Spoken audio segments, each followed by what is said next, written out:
ஹிந்துஸ்தான் கல்வி நிறுவனங்கள் குழுமத்தினர் ஒற்றுமை, நம்பிக்கை மற்றும் சமூக ஒற்றுமை உணர்வோடு கிறிஸ்துமஸ் கொண்டாட்ட நிகழ்ச்சியினை நடத்தினர்.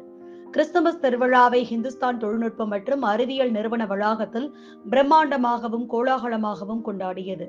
இதில் ஊக்கமளிக்கும் சிறப்பு உரைகள், இசை பாடல்கள், நடன நிகழ்ச்சிகள் உள்ளிட்ட கலை நிகழ்ச்சிகளும் இடம்பெற்றது. இக்கொண்டாட்ட நிகழ்வில் ஆயர் டாக்டர் கிரிகோரியோஸ் மார் ஸ்டீபனோஸ், சென்னையில் உள்ள ஜெர்மன் துணை தூதர் மைக்கேலே குல்சர் மற்றும் இந்துஸ்தான் கல்வி நிறுவனங்கள் குழுமத்தின் தலைவர் டாக்டர் ஆனந்த் ஜேக்கப் வர்கீஸ் ஆகியோர் கலந்து கொண்டு சிறப்பித்தனர். மாணவர்களுக்கான பாதிரியாரின் தொடக்க பிரார்த்தனையோடு நிகழ்ச்சி தொடங்கியது. அதனைத் தொடர்ந்து கிறிஸ்துமஸ் கேரல் பாடல்களும், பாரம்பரியமான இசை பாடல்களும் மற்றும் கலை நிகழ்ச்சிகளும் இடம்பெற்றன. இந்த கொண்டாட்ட நிகழ்வில் காலண்டர் வெளியீடு, ஃபிளைவீல், கேக் வெட்டும் நிகழ்வு மற்றும் சாண்டா கிளாஸ் வருகை ஆகியவை இடம்பெற்றிருந்தன.